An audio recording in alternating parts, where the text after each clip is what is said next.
Hello, I am Reasonable Rex, the T-Rex you can trust. When it comes to entertainment, be it movies, TV shows, animated features, whatever, the things that usually viewers want is a good setting, a good story, and well-written characters. We don't want a movie set in a boring, bland setting where everything is gray or brown. We don't want a story that's super predictable or so cliche we know what's going to happen before it happens. And we want characters who grow, change, and form bonds. There's a lot of bonds whenever it comes to characters in media. It could be the found family. That's one of my favorites. It's where this outcast finds other outcasts who are a little bit weird. They form a family, they watch each other's back, and they find a place to belong. Look at, Guardians of the Galaxy. Then you have forming the bonds of new family. This is where maybe someone's unmarried and they marry into a new family and they have to deal with their husband or wife or partner and their family and interacting with them. Or it could be a kid whose family gets married and now they have new brothers and sisters. This sort of ties into the found family trope, but think of the first Shazam movie where he gets adopted and all the other adopted foster kids immediately accept him. And even though he pushes back against them, he has a place there. But if we're talking about bonds when it comes to characters in media, the most popular one is, of course, romantic. People love a good romance. Titanic was amazing for its time, and I'm willing to bet it's because of the love story. I don't think there was people in the crowd going, "Oh God, can they stop kissing? I just want to see the boat sink." But the thing is, romance has become so expected that it has to be done right. It has to feel natural. Sure, you can placate your audience by slipping in a character who becomes a reward for the other characters. Think of an action movie where the guy saves the day, he stops the big bad evil, he's the hero, he's so cool. Of course, the girl he was flirting with that wouldn't give him the time of day, well, she's got to go to the bar with him now. Or think of things like Hallmark movies, where this super important female CEO, business is all she's got time for. She doesn't have time for anything else. She's got to focus on money. But she was out in the countryside and her car broke down and this guy let her stay at the ranch and he offers to fix her car. And there she learns to live and to love and not to focus on business. And as a reward for that, guess what? That super hot muscular guy who's fixing her car, well, he fell in love with her too in under a week. So now they get together. So romance can be very tropey. This isn't to say there hasn't been good romances in movies, and animated movies have done this for a while where they make romance the end goal. I mean, look at all the princess movies. They find their happily ever after by getting married. However, there has been a fight against this, where sometimes they want characters to end up as friends. Tangled is a fantastic princess story with a well done romance, where she doesn't fall in love with him at first sight. They come together over their adventure and slowly fall in love, to the point he's willing to sacrifice himself for her to live. Very sweet movie, great romance. But sometimes romances don't happen the way we think they do. Sometimes the characters don't get together. Or perhaps they do get together, but you really wanted them to get together with their rival. You just thought they had better chemistry. Or maybe there's two characters that don't even like each other, but you really think they should kiss.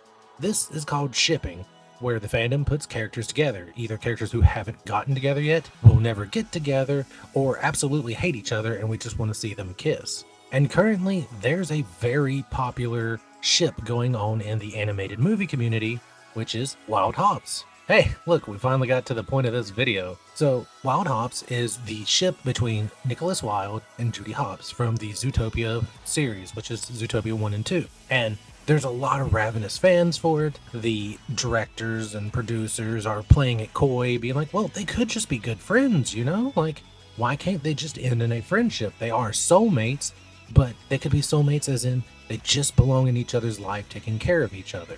Well, today I'm going to do this video and talk about why I think either they should or shouldn't get together. Now that we got that overly long intro out of the way, before we begin, let me just real quick say, hey, thank you for watching this far. I hope you really come to like the video.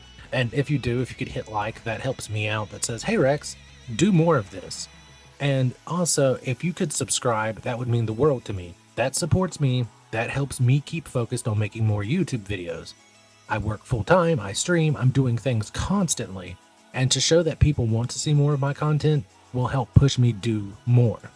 So, with that out of the way, let's go ahead and get started.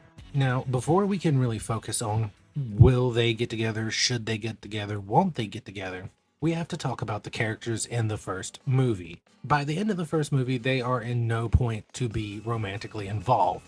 Of course, there were already people shipping them back then, but as I mentioned when I covered shipping, you could have two characters who hate each other and you just want them to kiss. Judy, during the events of Zootopia 1, is the main focus of the story. We see a lot of the world through her eyes. As a young bunny, we learn that she wants to make the world a better place.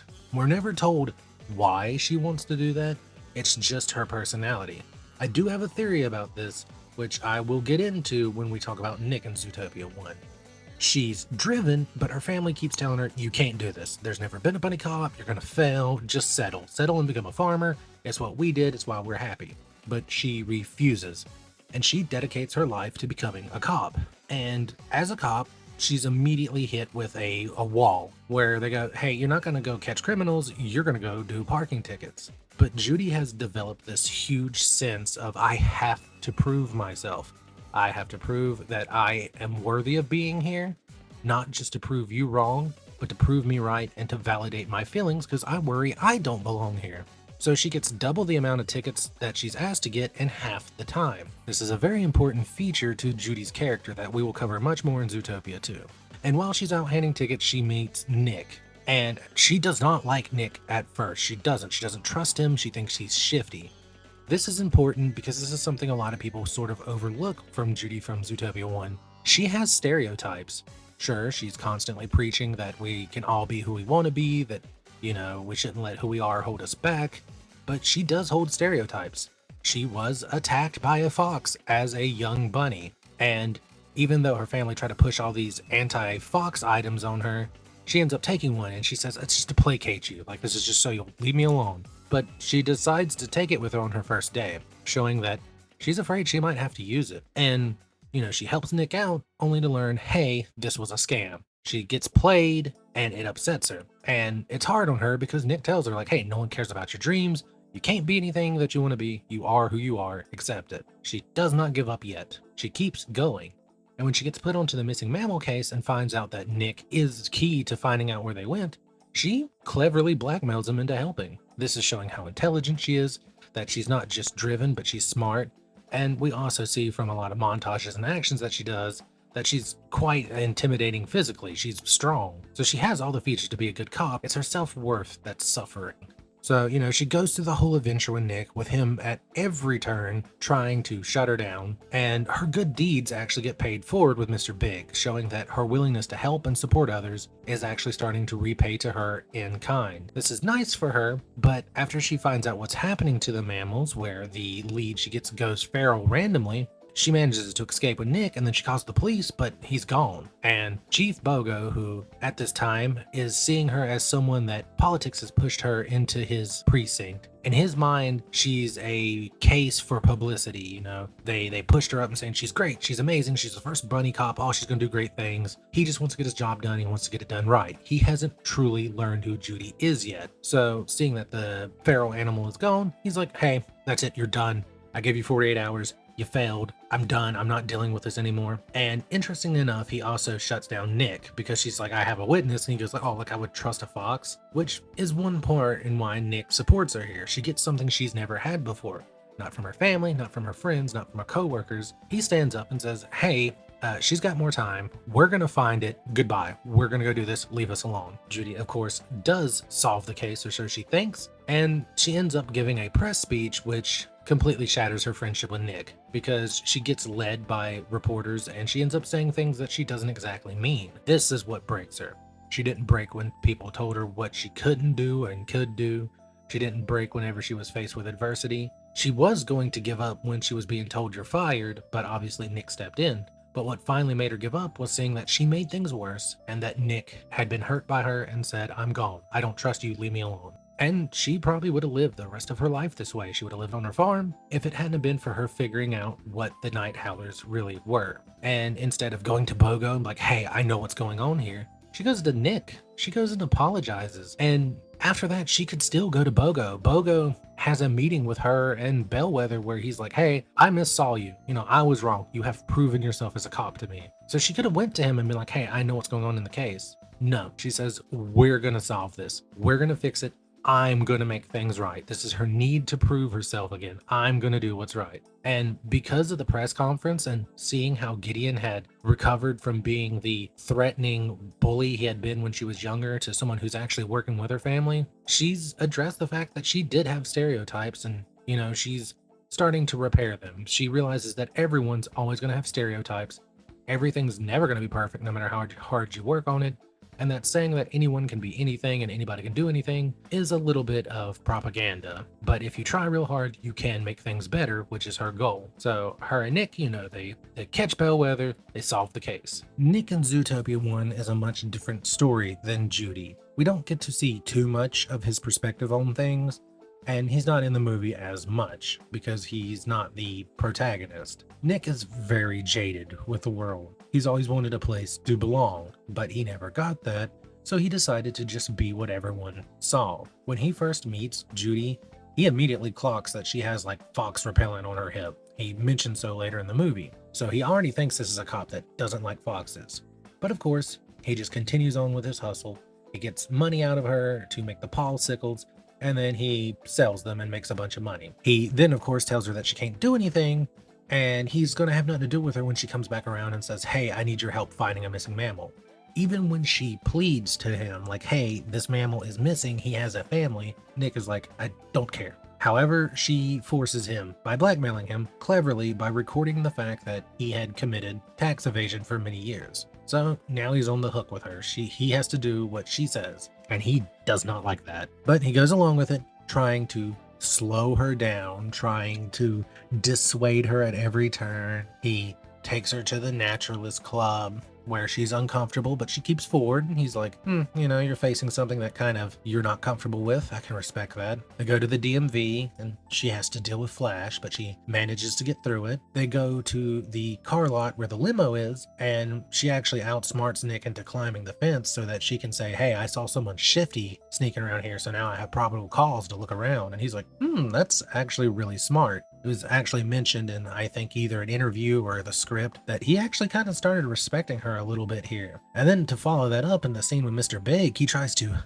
speak his way out of it. He tries to use his charisma to get free, but Judy proves that her good deed earlier has come back to, help them both out. And he is shocked. Someone helped another mammal that isn't their species, and it's come back to help them in return. This goes completely against his worldview of people are just going to see you for what you are, be what you are, and nothing else. It's at this point that Nick truly starts to support her. He goes to the limo driver, and yes, he starts to respect and care about her much more after she saves his life. But if you notice, whenever the first little hanging trolley car comes up, he opens the door for her to get in. He wasn't going to get in first. And the minute he sees that she's not getting in, he lets it go. He does hold on to it for a little bit to try and stop it, but he lets it go. He has no intention of leaving her behind with a feral predator. Of course, she saves him, and then Bogo does his whole speech about being done and she needs to quit. And two things happen here. Like I said earlier, Bogo has put him down, so that immediately makes him not like Chief Bogo. But he's also seen her help others.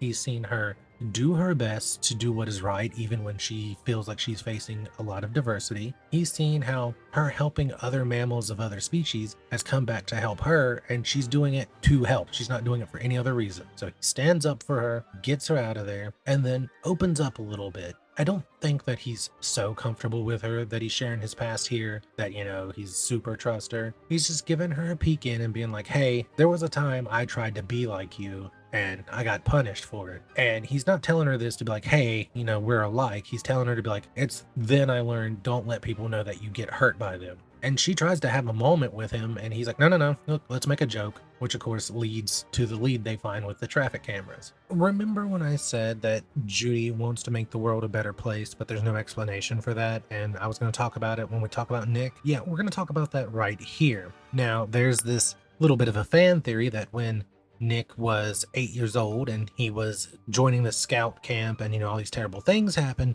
he was at his lowest point in his life. This is when Judy was being born.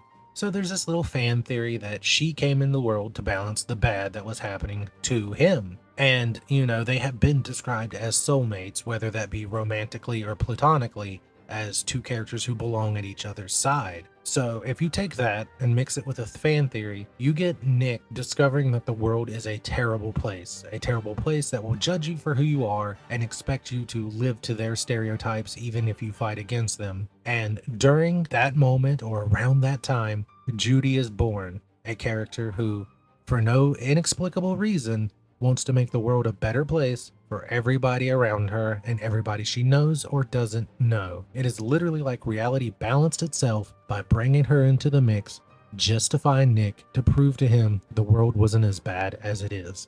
Is this a fan theory? Yes. Do I like it? Yes. Let me know down below what you think about this theory. Interesting enough, during the asylum break-in where they find all the missing predators, this is the first time you hear him use her name. Throughout the movie, he's been referring to her as Carrots and Fluff. Now, if you know Nick, these are pet names for her that developed as a way to insult her. He was calling her Carrots because she's a rabbit from a small farming town who doesn't know anything. But it's become more affectionate as they become friends. Whenever they escape and they, go through the giant toilet to go out the water and fall down the side of the cliff, when he hits the water and he comes up, he calls out to her as Carrots. He's worried. He drops her name for the first time, Judy. He is concerned about her well-being. Carrots! Pops! Judy! Of course, she then pops up and she's like, hey, we gotta go talk to Bogo. And at this point, Nick is her friend.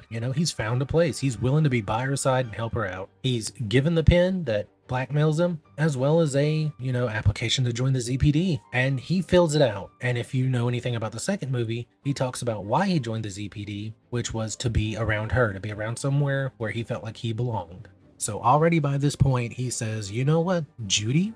I see her as somebody that I want in my life, somebody I want to be around, somebody I want to support. She's supporting me. I want to be friends with her. I want to help her. Of course, the whole interview happens. He sees the images of the feral predators being muzzled, which triggers some PTSD for him. And he thinks, oh, this was all just a sham. She has stereotypes that she's not willing to address. She doesn't trust me. And, even when he has the conversation and she says, you're one of the good ones, he's like, oh, okay, I see exactly what you're saying now. He gets mad and leaves. However, she comes to him and apologizes after she found everything out. And in her apology, she doesn't say, I'm sorry, please come help me. I was wrong. She says, I'm sorry, I did wrong. You can hate me. And that's okay because I deserve it. And he accepts her apology. Not only does he accept her apology, he supports her, he helps her through it emotionally. He reassures her that, hey, you're okay. It's fine. We're good. And then they become the dynamic duo that solved the Bellwether case. There are other moments during this, little moments that show how much he supports her, like when she injures herself and he drags her through the museum to try and support her. Stuff that shows like, he's not going to abandon her, he's going to stay by her side. This is where Zootopia 1 ends. Wow, this video is going much longer than I thought it would. I am trying to be as concise as I can, so let's move on to Zootopia 2. In Zootopia 2, the movie focuses much more heavily on Nick, and he has a new adventure and a new growth to go through. In the first movie, his growth was learning that the world isn't as jaded as he thinks. This movie is completely focused on his need to be by Judy's side, to protect her and keep her safe because he selfishly wants her around him at all times. He doesn't tell her this. He can never tell her that he cares about her so much that he doesn't want her to leave him and that he's afraid every time she does something dangerous that he's going to lose her. Look about the scene at the asylum I mentioned before where he uses her name for the first time because he's worried that she's hurt. He was worrying all the way back then. Now he cares about her much more deeply. This is why he does things like saying like, hey, you can't win them all whenever it looks like the anteater is getting away. It's why when she tries to jump from the car into the van, he tries to stop her. He's constantly trying to do what he thinks he can to protect her. And he does need to be there to protect her. This is shown. When she jumps into the red line, he's there to save her. Without him, she probably would have died. That would have been the end for her. But he's there to save her when she gets into too much danger. The problem is, he doesn't want her to get in any danger at all, and he cannot express why that is. And a lot of people look at Judy in this movie and think that she's being horrible to Nick. And we'll cover Judy in a moment, but she's not. In her eyes, they're two partners who are on the same track trying to save reptiles and make the world a better place. That thing that she has always wanted to do. Nick spends the entire movie going after Judy, trying to protect her, trying to save her. There are so many instances of this, and it's because he needs a place to belong, and he feels in his heart and soul that he belongs at her side, that she is part of his pack. He's just scared to say it, because in his eyes, if he says these things, it may push her away, and he doesn't want that. He wants things to say exactly how they are without ever changing, which is not how life works. This is why he does things like tell her, that's not worth dying for. The carrot pin that was used to blackmail him gets broken about halfway through the movie. This carrot pin is very important. It's how she blackmailed him and how they became friends. It's what he filled his ZPD application out with. It's what they used to catch Bellwether. It has become an award that she gave to him to show that, hey, we're good partners.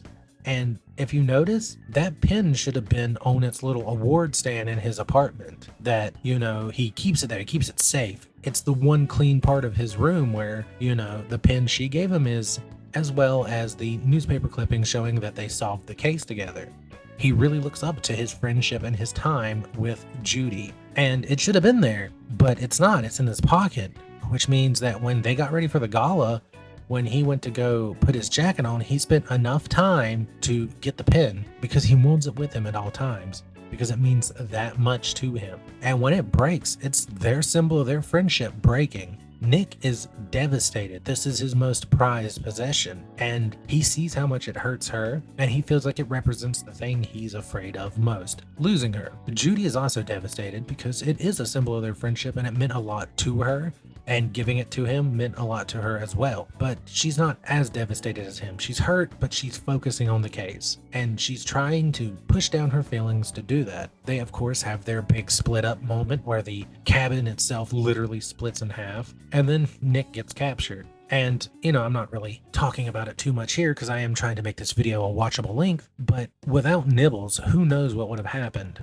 Nibbles was a character I didn't think I would like when I saw the original trailers. I thought she was just going to be a comic relief character. But giving Nick this character that he could talk to, this character that says, stop saying stupid jokes, talk to me, dude. And he opens up about how he feels, and she replies with a hug and is like, hey, I see how you feel. I got your back. What a great dynamic. And Nick needed this. He had avoided partner therapy before because, he didn't want to talk about his past. Now he's talked about how he feels about Judy, and he wants to save her, and he will do anything to save her, even risking his own life. Now, I've mentioned in my hour-long video when this movie first came out about how I wish he had actually have fallen, and I get why he didn't. It's not so much like a Disney death, it's a communication of she's always there to catch him when he falls, and he's always there to pull her back when she goes too far. I get that now. I missed it then, but I still think it would have been a great scene if he fell and, didn't die. Paulbert didn't die. You could have had Judy holding Nick, but you needed the confession scene. And in that confession scene, we get to see how Nick really feels. He wants to be by her side. He wants to be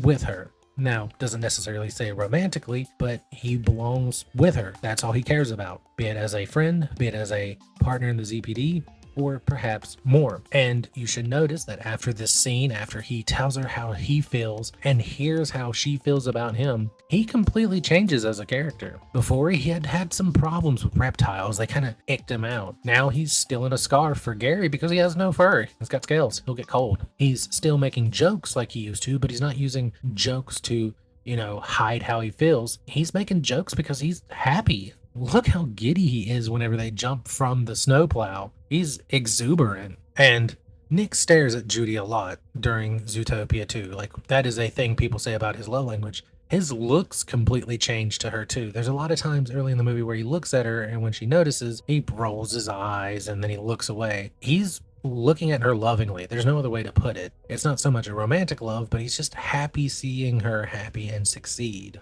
And that's kind of where we leave Nick, except for the pin, the symbol of their friendship. He repaired it bare hand, or I guess bare pawed, meaning he had to look up how electronics work and, he had to glue it together, but he fixed it. He fixed their symbol of their friendship and he gives it back to her. And more than that, she manages to record him saying, "Love you, partner," on it. So the thing that literally has the symbolism of their friendship, it is the symbol of their friendship, now contains Nick's message of love in it. It is literally him admitting like, "Hey, I do love you." It's not stated like romantic love, but their friendship now has a nugget of Nick's love being expressed in it. And if you watch the end credit scene, she cannot stop replaying it, meaning she's accepting it. Now, obviously that points towards me saying like, "Hey, I think they should get together." Spoiler warning, yes, you don't make a big long video and not reach a happy ending in my opinion. But let's just touch on Judy real quick. So Judy, throughout the movie, a lot of people say, "Hey, she's being so mean to Nick. Like, it is not fair." And everything Judy does throughout Zootopia 2 is because of a few reasons. One, she wants to make the world a better place. This is her drive. We know this. We stated this in Zootopia 1. She wants to help the reptiles no matter what. Two, she believes that Nick and her are on the same page. She doesn't think they are different in any way. She doesn't accept their differences. She thinks that Nick is doing everything he's doing to be at her side so they can solve the case. Three, she has this desire to prove herself. We talked about this in Zootopia 1.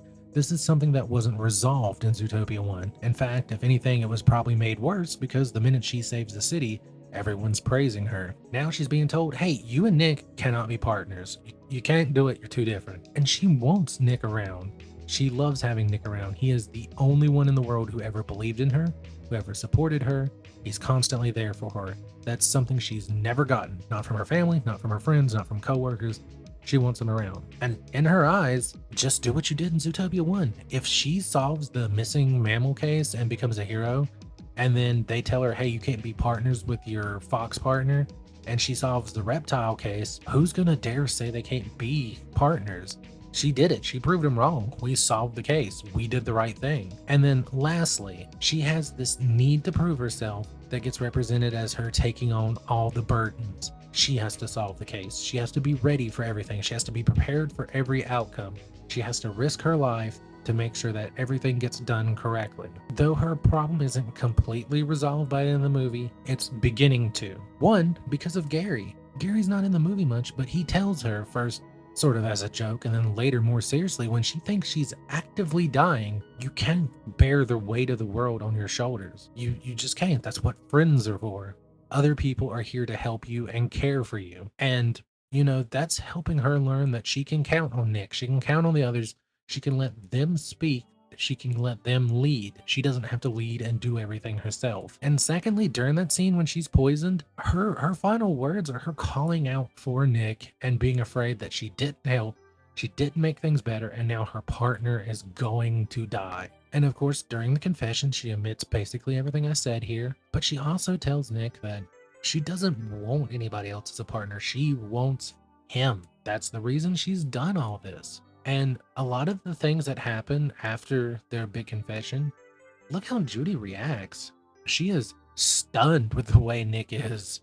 Like, look at her face whenever he makes the togetherness remark. She's like, "Who are you and what did you do with my partner?" This is a beginning of a new level of their relationship. Yes, they're still friends. Yes, they're still work partners. Is there something more? Well, when your best friend tells you that he loves you, even if it's in a friendly manner, and you record it on the very symbol of your friendship, and then replay it repeatedly till your neighbors complain about you playing it, I think there's something going on there. So, in conclusion, are they going to get together? I don't know. Disney could just say no because that's what they want to do. Obviously, there's a lot of things that's been going on with, Byron Howard and Jared Bush, where they've been hinting, they've been slipping up as they grow as a couple, huh? Thank you, Domashi, for commenting, "Hey, did you just make it canon?" I knew she was a secret WildeHopps fan. Love it. But yes, they could just say no just to spite us or because, hey. But I think more than likely they're going to get together. If it wasn't the plan originally, if it wasn't, where they wanted the story to go, and this is kind of sad in a way, I don't think Disney would let them not. Zootopia 2 blew up. It made so much money. It is right under 2 billion, and there's a chance it could break it since China is extending its runtime in theaters. And they clearly didn't think this movie was going to be that successful. They don't have a lot of memorabilia and stuff for it. Like, yeah, you can get stuff online, you can get stuff from Disney World slash Disneyland. But, you know, like Sony just released the GOAT. I have seen toys for the GOAT all over the store already. Everything I've seen for Zootopia has been related to Disneyland Shanghai. So they clearly didn't think that was going to be this big, and now it is, and Disney has to be looking at the fans. And I know there are people out there who go, I just want them to be friends, and that's okay. There's nothing wrong with that. If they end up being just friends, I'll be fine with that. I'll feel a little bit jaded because such an emotionally in-depth characters have been written and seem to be pushed together with such great chemistry, but I would accept it. But you have all these fans who are saying we want them together. You see where all this fan art and fan fiction and items of them as a couple are selling. Disney may just step in and go like, you're going to make them kiss, right? Just because, you know, dollar signs in the eye. But I think at the end of the day, this was the original plan. These are two characters who have very different problems who come together, and it's a bit messy. You know, they don't always agree, but they're slowly coming to accept each other. And no matter what, they will be best friends. And I think what is the truest definition of romance and love, if not two best friends who happen to be in love with each other? Thank you so much for watching. I would love to hear your opinions down below on what you think about WildeHopps, and whether you think they should get together, where they shouldn't. Either way, until next time, bye!